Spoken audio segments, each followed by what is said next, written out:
कर्ता करे न कर सके, कर्ता करे न कर सके, गुरु करे सब होए।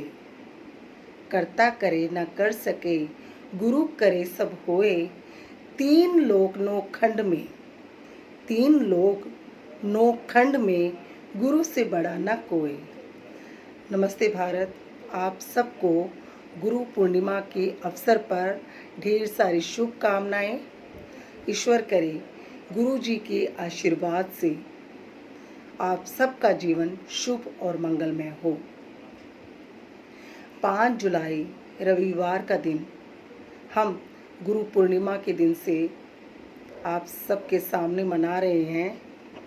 इस उपलक्ष्य पर जैसे कि सही क्या है, सही क्या है, गलत क्या है, सही क्या है, गलत क्या है, ये सबक पढ़ाते हैं आप।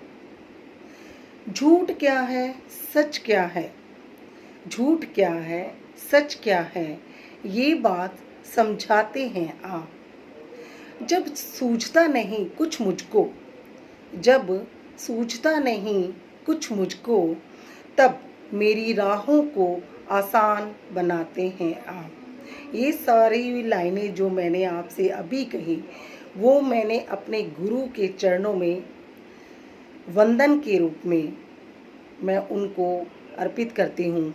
मैं जानती हूँ आप सभी के जीवन में गुरु का एक खास महत्व है और होना भी चाहिए, क्योंकि गुरु ही एक ऐसी दिव्य आत्मा होते हैं, दिव्य हस्ती है जो हमें अंधकार से खींचकर प्रकाश की ओर लेके जाते हैं, जो हमें सही और गलत में भेद करना सिखाते हैं, जो हमें सही रास्ता दिखलाते हैं। तो आज गुरु पूर्णिमा के अवसर पर मैं आपको एक छोटी सी कहानी सुनाऊंगी और उम्मीद करती हूँ कि सभी मैसेज जो आपने मेरे पिछले वीडियो में देखे और सभी को इतना पसंद किया, इस वीडियो को भी आप उतना ही प्यार देंगे। आपका प्यार और प्रोत्साहन ही मेरी ताकत है। तो सुनिएगा कि एक बार एक राजा अपने कुछ सैनिकों के साथ घने जंगल में शिकार करने के लिए गए। शिकार समझते हो ना आप, जंगल में रहने वाले जो जानवर होते हैं उनका शिकार करना पुराने ज़माने में राजाओं के शौक होते थे। तो एक दिन राजा जो थे वो अपने सैनिकों के साथ जंगल में शिकार करने गए। शिकार करते करते बहुत तेज बारिश होने लगी और तेज आंधियां चलने लगी। बारिश होने के कुछ देर बाद थोड़ी देर में बारिश बंद भी हो गई, लेकिन जब राजा ने पीछे मुड़कर देखा तो उनके साथ जो सैनिक थे वो इधर उधर तितर बितर हो गए।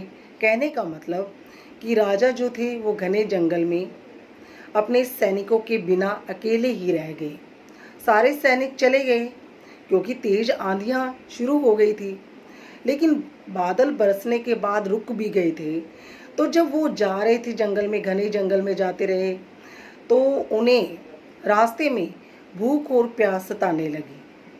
अब आगे जब वो जा रहे थे तो घने जंगल में देखा एक कुटिया है। अब उस कुटिया के पास ही 3 लड़के बैठे हुए हैं। अब 3 लड़के बैठे हैं तो राजा को जब भूख और प्यास लगी हुई थी बहुत ज़्यादा, तो वो राजा उन लड़कों के पास गए और उनसे कहा कि क्या बेटा आप मुझे कुछ खाने को दोगे, मुझे भूख बहुत ज़ोर से लगी है और मुझे प्यास भी लगी है, क्या आप मेरी मदद करोगे? तब लड़कों ने कहा हाँ ज़रूर करेंगे। तीनों वो लड़के जो थे वो आपस में दोस्त थे। तो राजा ने कहा कि मैं राजा हूँ। तो उसके बाद जब लड़के भागकर उनके लिए खाने पीने का सामान उन्होंने इकट्ठा किया और राजा की भूख और प्यास को मिटाया। राजा उन तीनों की इस सेवा से बहुत खुश हुए। राजा ने कहा कि आप जो चाहे, आपके दिल में जो भी कुछ आता है आप मांग लो। मैं आप 3 लड़कों से बहुत खुश हूँ, तीनों बच्चों से बहुत खुश हूँ। लड़कों ने कहा ठीक है, क्या आप हमसे वादा करते हो?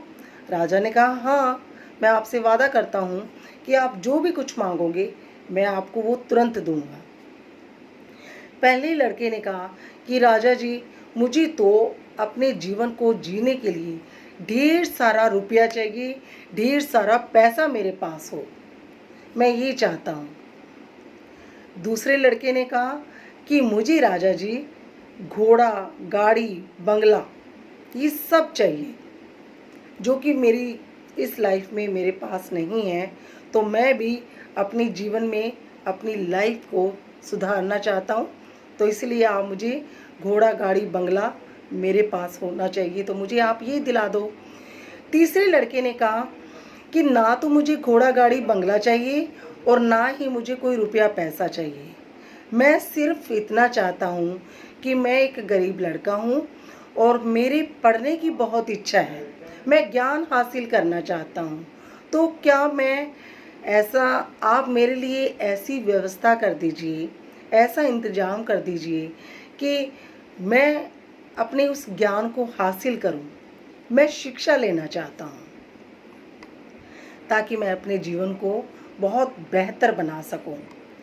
राजा ने देखा, तीसरे लड़के के लिए उन्होंने एक ऐसी व्यवस्था की, एक अध्यापक को नियुक्त कर दिया और उस अध्यापक को उस बच्चे ने उसे अपना गुरु बना लिया और उसकी तन मन धन से सेवा की और उनके साथ अपनी शिक्षा को सुचारू रूप से चलाने लगा। अब कुछ वर्षों के बाद जब तीनों को सब कुछ मिल गया तो उस लड़के ने भी अपने गुरु की कृपा से, गुरु के आशीर्वाद से उसने वो ज्ञान भी हासिल कर लिया और ज्ञान इतना हासिल किया, तीसरा जो लड़का था, इतना ज्ञान उसने हासिल किया कि एक दिन ऐसा आया कि वो उसी राजा का मंत्री बन गया, उसी राजमहल में। दोनों लड़के भी अपनी ज़िंदगी को जीने लगे। अब आगे चल के कुछ वर्षों के बाद वही लड़का जो राजा का मंत्री बना था, एक लड़के ने तो क्या मांगा, रुपया पैसा, दूसरे ने क्या मांगा, घोड़ा, गाड़ी, बंगला, और तीसरे ने क्या मांगा कि मुझे एक अध्यापक दे दो जिससे मैं अपना ज्ञान हासिल कर सकूं, जिसे मैं अपना गुरु बना सकूं। अब देखिए, थोड़े कुछ वर्षों के बाद राजा को वो अपने दोनों दोस्त, दोनों बच्चे वो फिर से याद आए और उन्होंने अपने मंत्री से कहा, जो तीसरा लड़का था जिसने ज्ञान हासिल करने की इच्छा थी, उससे कहा अपने महामंत्री से कि आप मुझे उन 2 लड़कों से भी मिलाओ कि पता तो करें हालचाल क्या है उनका। अब जो मंत्री बना था तीसरा लड़का, उसने उन दोनों लड़कों को भी बुला लिया एक दिन राजमहल में। तो राजा ने उनसे कुशलता पूछी और कहा कि आपका जीवन कैसे चल रहा है। तब दोनों लड़कों ने, एक लड़के ने तो कहा कि आपने मुझे जो ढेर सारा रुपया पैसा दिया था वो तो अब खर्च हो गया है, अब मेरे पास कुछ भी नहीं है। अब दूसरे लड़के से पूछा कि आपने कार, कोठी, बंगला सब कुछ मांगा था।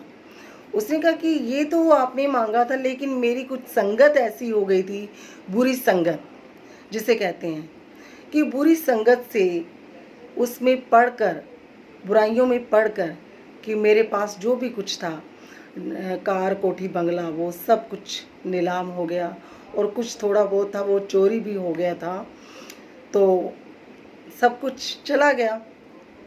पहले वाला जो बच्चा था उसके पास भी ढेर सारा रुपया पैसा था, वो भी ख़त्म हो गया। अब वो ख़त्म हो गया है क्योंकि खर्चा तो बढ़ेगा ना, खर्च करते करते वो रुपया पैसा चला गया।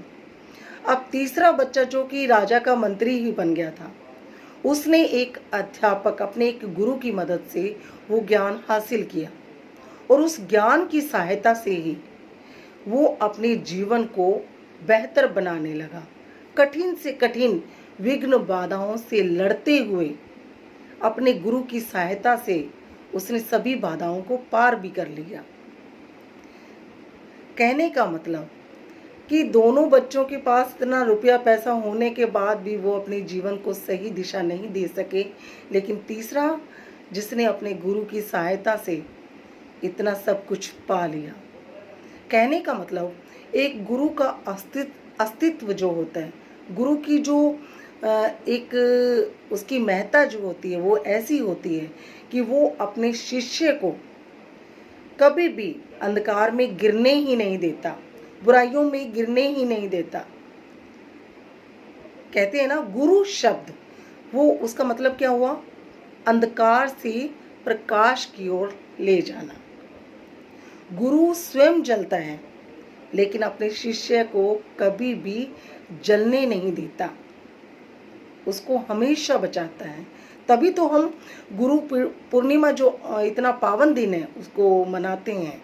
और हमारे हिंदुस्तान में हमारी हिंदी सभ्यता है और हिंदुस्तान में तो गुरु की महत्ता का बहुत गुणगान किया गया है और आज भी हम इस दिन को बहुत श्रद्धा से मनाते हैं। कहने का मतलब कि गुमनामी के अंधेरों ने मुझे अनजान बना दिया। सुनिएगा, गुमनामी के अंधेरों ने मुझे अनजान बना दिया। ऐसी कृपा हुई गुरु की, ऐसी कृपा हुई गुरु की कि मुझे अच्छा इंसान बना दिया। इस दिन महाभारत के रचयिता गुरु व्यास जी का भी जन्मदिन होता है। व्यास जी इतने संस्कृत के महान प्रकांड पंडित माने गए हैं। यही रचयिता व्यास जी जिन्होंने चारों वेदों की रचना की थी। हमारे हिंदी संस्कृति में 4 वेद कहे गए हैं, सामवेद, अर्थवेद, यजुर्वेद, ऋग्वेद। इन चारों वेदों की रचयिता महर्षि गुरु जो है व्यास जी को माना जाता है। आज इनका भी जन्मदिन है। तो हमारे देश में गुरु की एक खास जगह है।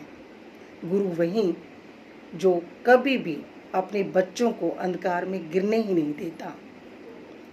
उम्मीद करती हूँ आप सबको गुरु की महत्ता का जो ये वीडियो है आपको पसंद आया होगा और आपको पता लगा होगा कि एक ज्ञान, गुरु द्वारा प्राप्त ज्ञान एक ऐसी चीज़ है जिसे कोई चोर भी चोरी नहीं कर सकता। और हैरानी इस बात की होती है कि जितना ज्ञान हमारे पास है, अगर हम किसी को दे भी दे, किसी को बांट भी दे, तो वो कभी ख़त्म नहीं होता बल्कि बढ़ता ही रहता है। कहते हैं ना कि ज्ञान कोई भी लिया हो, परफेक्ट लिया हो, पूरा ज्ञान लिया हो, उसे कोई चोर भी चोरी नहीं कर सकता। उम्मीद करती हूँ आपको ये वीडियो बहुत पसंद आया होगा और अगर पसंद आया है तो प्लीज़ फ्रेंड्स सब्सक्राइब, लाइक और शेयर ज़रूर कीजिएगा, क्योंकि आपका ये प्यार मेरे हौसले को बढ़ाता है। नमस्कार।